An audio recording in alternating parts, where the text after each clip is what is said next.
जयपुर में भी एक बड़ा कार्यक्रम हुआ था इस संदर्भ में, और उसी दौरान इस प्रकार का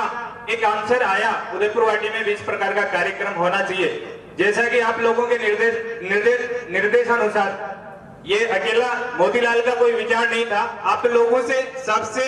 इस प्रकार के पर्सनल सुझाव लिए गए थे, विचार आए थे, सूचनाएं आई थी, और उसके बाद में इस प्रकार का कार्यक्रम उदयपुर वाटी में रखा गया। जैसा कि इस प्रकार के कार्यक्रम की जो आयोजन कमेटी है सैनिक युवा मोर्चा है, और इस कार्यक्रम के से पहले 20 जून को जैसा कि अपने सीकर में भी एक बहुत शानदार कार्यक्रम आयोजित हुआ, उसके बाद में अपने चूरू जिले में भी हुआ, बट अपना जो शेखावाटी एरिया का जो झुंझुनू जिला था उस जिले में इस प्रकार का कार्यक्रम अभी तक इस प्रकार का आयोजन नहीं हो पाया। इसलिए काफी दिनों तक इंतजार करने के बाद में हमारी जो टीम थी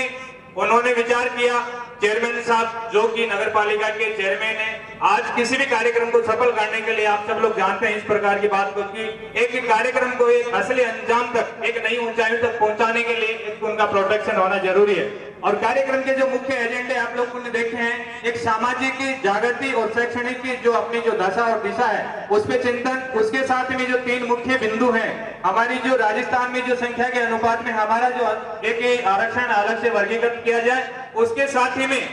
जैसा कि आप सभी देखते हैं कि हर कम्युनिटी का एक अलग से कल्याण बोर्ड है, बट इस प्रकार जो हमारे जो महापुरुष है महात्मा ज्योतिबा फूले, उनके नाम से भी इस प्रकार का फाउंडेशन राजस्थान सरकार इस प्रकार का इंप्लीमेंट करे। और उसके साथ ही में जैसा कि कई वर्षों से मांग चल रही है कि महात्मा ज्योतिबा फूले को एक भारत रत्न पुरस्कार प्रदान किया जाए, बट ये विषय सेंट्रल गवर्नमेंट का है, लेकिन इस विषय को राज्य सरकार अगर अपने एक अनुशंसा करे, ड्राफ्ट बना के भेजे तो निश्चित रूप से उस बात पे अमल होता है। और इस प्रकार से ये पिछले 1 महीने से इस कार्यक्रम को सफल करने के लिए हर ढाणी मोहल्ले गांव में इस प्रकार की सभाएं हुई, लोगों के बीच में विचार गोष्ठियां हुई, और वैसे जनरली काफी चुनौतियां भी थी। आप सब लोग जानते हैं कि सामाजिक क्षेत्र में काम करने वाले व्यक्ति को हर कोई नोटिस जारी कर देता है, वैसे गवर्नमेंट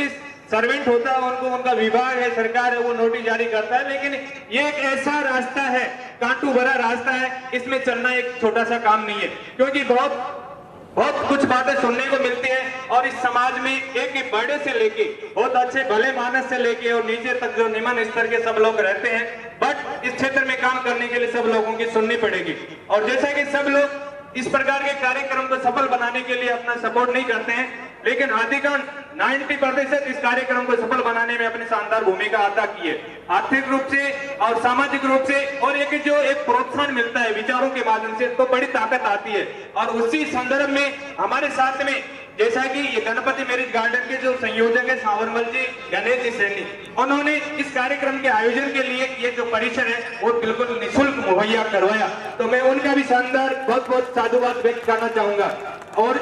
साथ में एक बात और रखना चाहूंगा, इस प्रकार के कार्यक्रम कोई आज से नहीं कर रहे, पिछले एक